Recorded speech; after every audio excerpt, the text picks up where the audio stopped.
Il y a eu une marche hier. Hier, les léopolistes ont marché. Bravo, léopolistes. Vous êtes en train de devenir, petit à petit, vous êtes en train de devenir des Congos. Petit à petit. Sans pour autant que vous vous en rendez compte que vous êtes en train d'enlever le blason ou je ne sais pas, le costume que les impérialistes vous ont fait porter en vous bandant les yeux, en vous lavant le cerveau, en vous jetant dans les religions. Apparemment, vous commencez maintenant à comprendre que il y a des bénis de Mfumu Congo qui parlent. C'est intéressant. C'est intéressant. Sur l'échelle de 10, s'il faut que nous vous notons, nous allons dire vous avez 1 sur 10. C'est encourageant. Jusqu'à ce que vous arrivez au point où vous aurez au moins 5 sur 10.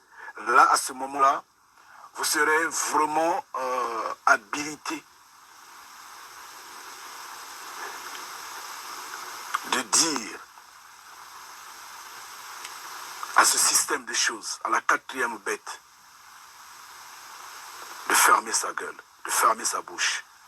Je crois que si vous arrivez au niveau, ne fût-ce que niveau 3 ou niveau 4, ça veut dire que 3 sur 10 ou 4 sur 10, vous allez déjà peut-être brûler les églises.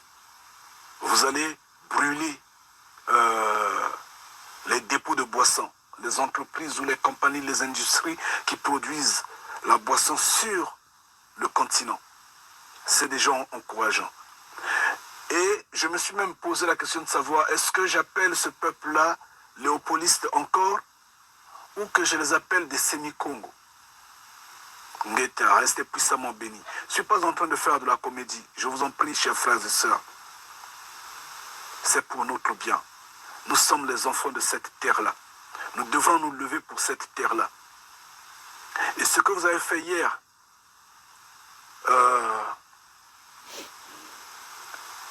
ouais, j'ai dit, félicitations les léopolistes. Ça commence à venir. Ça commence à venir. En fait, qu'est-ce qui s'est passé hier? Ce qui s'est passé hier est que les léopolistes ont demandé la marche pour aller de l'ambassade des États-Unis à l'ambassade de la Russie. Pourquoi l'ambassade des États-Unis à l'ambassade de la Russie? À l'ambassade de la Russie où ils allaient normalement donner un mémo à l'ambassadeur russe, à l'ambassadeur russe pour l'interpeller de saisir le général Poutine, comme tout le monde actuellement ne regarde que le général Poutine, alors que nous, enfants de Mfumu Congo, nous vous disons, regardez Mfumu Congo, appelez Mfumu Congo, repentez-vous, levez-vous et l'armée des cieux fera le boulot. D'accord, il n'y a pas de souci, vous êtes dans ce système des choses. Vous êtes tourné, vous voulez vous tourner vers la Russie, il n'y a pas de souci.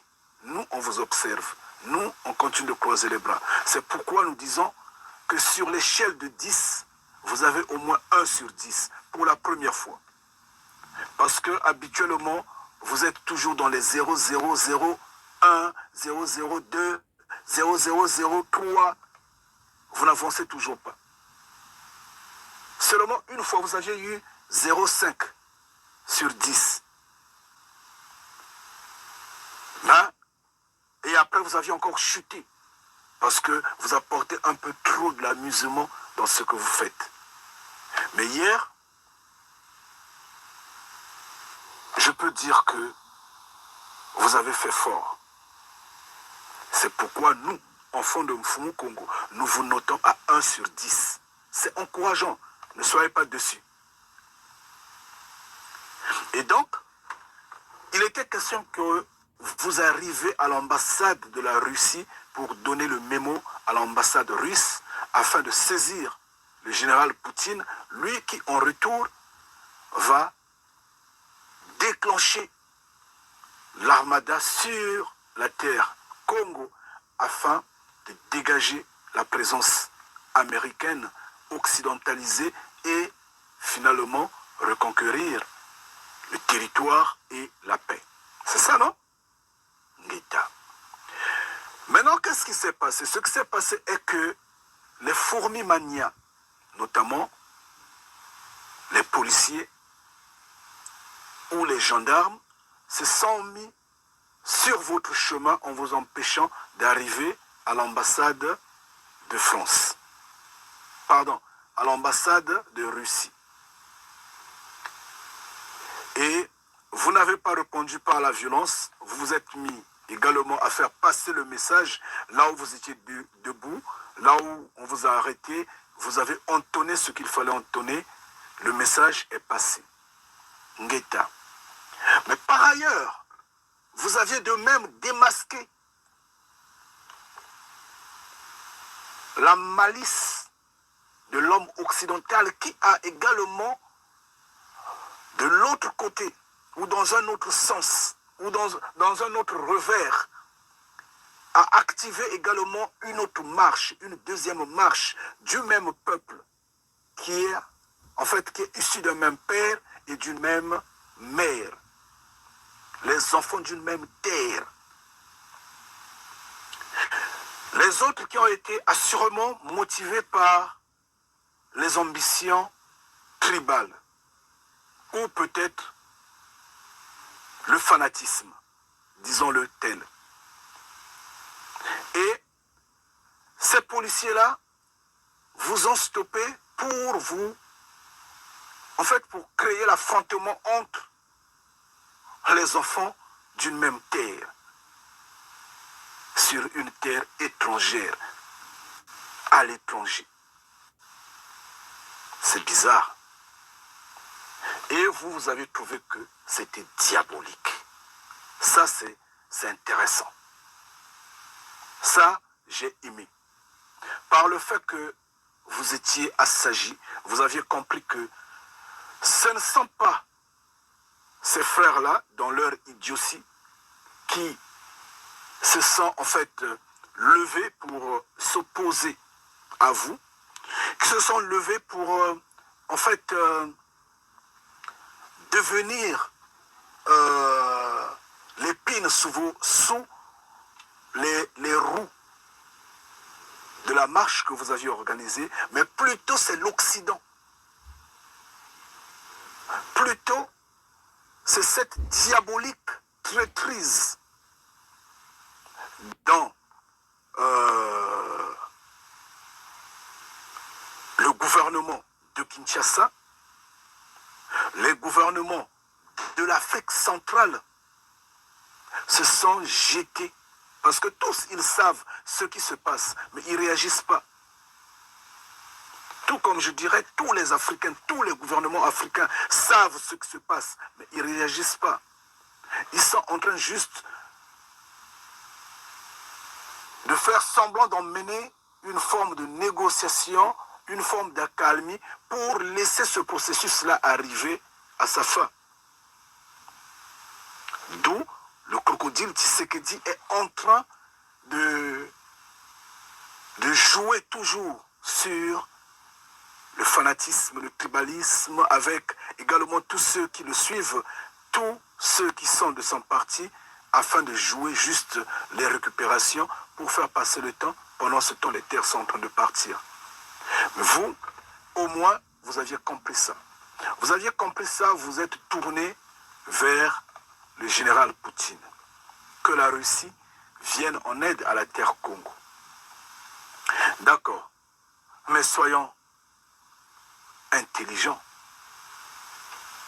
Nous avions déjà parlé ici qu'il semblerait une épine pour la Russie. L'Occident que vous êtes en train de voir là, l'Occident, j'insiste bien, l'Occident que vous êtes en train de voir, les nations là, non plus que la terre Congo. Oui, ils ont une partie de l'Afrique de l'Ouest qu'ils tiennent parce qu'ils savent que c'est stratégique. Des terres comme le Sénégal, la Côte d'Ivoire, le Togo, le Bénin, le Nigeria, oui. Mais ils ne sont pas sûrs s'ils saisissent, s'ils ont vraiment le contrôle de ces terres-là. Parce que le coup que le Mali, le Burkina et le Niger leur ont donné est un coup fort. Et l'Occident panique, l'Occident suffoque. Et ils sont en train, tout leur espoir repose sur Kinshasa.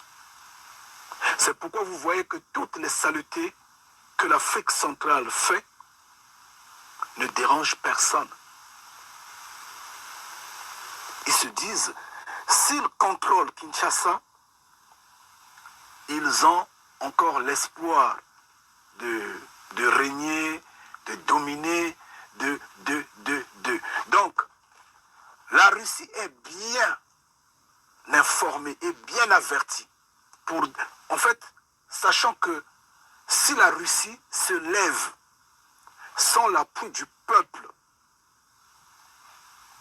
comme je dis, l'appui des léopolistes, parce que jusqu'alors vous n'êtes pas encore Congo, vous êtes encore léopoliste, toujours aveugle. Si la Russie se lève sans l'appui des peuples,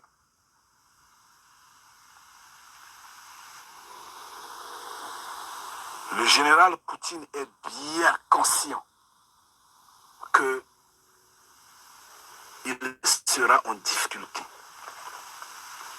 L'Occident va se multiplier de telle sorte à devenir un poison pour la Russie. Poutine est conscient, il le sait. Poutine sait que son emplacement géographique est en Europe. On dirait en Asie, Eurasie, peu importe. Son emplacement géographique n'est pas en Afrique. Poutine est conscient. Tout en notant que Poutine a la force de frappe insupportable, la toute première force de frappe de la Terre. Ça, tout le monde le sait. Mais le lion est fort, il est puissant, d'accord. Mais si on laisse par exemple 30 loups autour du lion, si les loups disent, bon, nous n'aurons pas peur de ces griffes, de ces cris, de ces frappes, on supporte, peu importe ceux qui vont mourir. Je crois que le lion ne va pas résister. Et pourtant le lion est fort. C'est comme l'ours, c'est comme la Russie. Si l'Occident, dans sa dernière énergie, dit, bon, écoutez, on en finisse, la Russie ne va pas s'en sortir. Elle peut engager, elle peut rentrer en guerre et gagner. Il n'y a pas de souci, on a déjà vu. Ils les ont battus par 2 fois. Ils sont arrivés à Paris, ils sont arrivés à Berlin. Nous savons la puissance russe, nous le savons. Nous avions dit qu'elle est là. Mais il y a combat et combat. Ça ne sera peut-être pas la guerre frontale, la guerre où les gens vont mourir en masse. Non, peut-être pas. Ça peut peut-être être la guerre par procuration. Nous savons que les sanctions qu'ils imposent ne marchent pas, mais nous ne connaissons pas comment ils peuvent agir dans cette forme de guérilla qu'ils vont mener à la Russie sur ce point-là. Et ce qu'il faut éviter, c'est que l'intérieur de la Russie ne bouge. S'il y a des mouvements sociaux à l'intérieur, quelle que soit la force du régime, le régime s'écroule. Et donc, à des points donnés, la Russie ne peut se permettre que des combats avec lesquels elle a raison. Aujourd'hui, la Russie peut être attaquée, le Burkina Faso est capable de lui envoyer des soldats. Le Mali est capable de lui envoyer des soldats. Le Niger de même. Parce que leur confiance et leur amitié ne fait que se filer, en fait, s'endurcir. Mais la Russie ne peut pas prendre les risques de mettre les pieds sur la terre Congo sans le consentement du peuple, tant que le peuple ne s'est pas levé pour, en fait, accueillir ses forces, parce qu'en retour, les léopolistes ne seront pas à mesure de lui donner des soldats dans le cas où il faut se battre pour lui. C'est là le problème. La Russie connaît tout ça. Et ils savent que, comme je dis, la terre Congo, notamment Kinshasa en particulier, est la dernière carte de l'Occident. La Russie le sait. C'est que l'espoir de l'Occident est reposé sur la terre Congo. En fait, sur Kinshasa. Maintenant, vous allez appeler